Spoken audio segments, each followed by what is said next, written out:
Iki sekedar info ya dulur-dulur kabeh. Umume wong Jawa kuwi biasae omongan kuwi tembung ki gampang sok salah kaprah.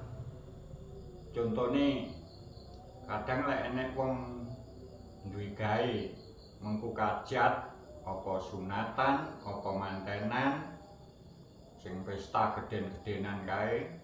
Kadang-kadang kuwi wong-wong takone mesti ewuh apa to nggone si Suta kuwi.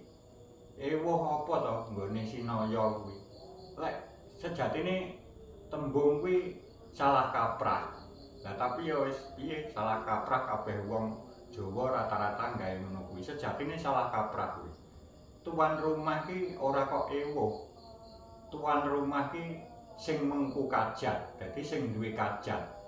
Lah sing ewuh ki sapa lek ngono? Sing ewuh ki dulur-dulure, pamiline karo tangga-tanggane kuwi sing ewuh. Soale apa? Ya ewang-ewang, ya buwuh. Ora kok ewang-ewang tok, ya karo buwuh barang. Dadi benere ki ngono lho.